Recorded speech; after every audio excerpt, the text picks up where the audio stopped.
A major greenhouse gas announcement by the administration, where China ranks in renewable energy production, Nissan to receive loans from the DOE, and Tesla IPOs. This is the Daily Energy Report.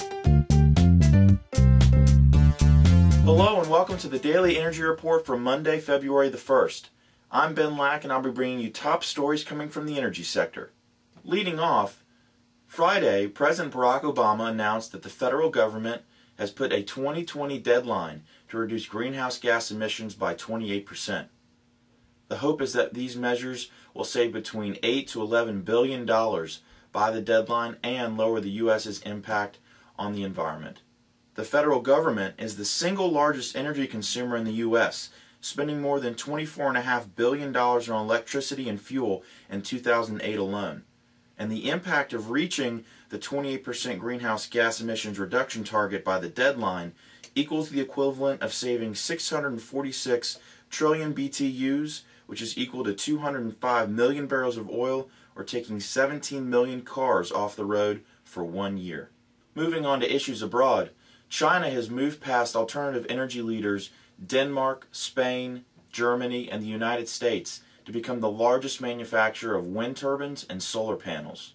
These efforts to dominate renewable energy research and development make it very likely that the U.S. may someday trade its dependence on oil from the Mideast for reliance on solar panels and wind turbines and other gear manufactured in China. China's biggest advantage may be one of its biggest problems. To meet this demand in the coming decade and remove the possibility of blackouts or brownouts, according to research from the International Energy Agency, China will need to produce almost 9 times more electricity generation capacity as the U.S. will. Nissan has received a $1.4 billion loan from the Department of Energy to build a production plant for its all-electric Leaf model.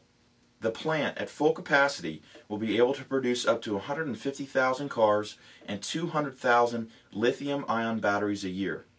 And finally, California-based electric car company Tesla Motors has recently submitted paperwork with the SEC to file for a public offering. The hope is that the IPO would raise as much as $100 million, which could be the largest and possibly the first IPO for a U.S. car manufacturer since Ford's IPO more than 50 years ago.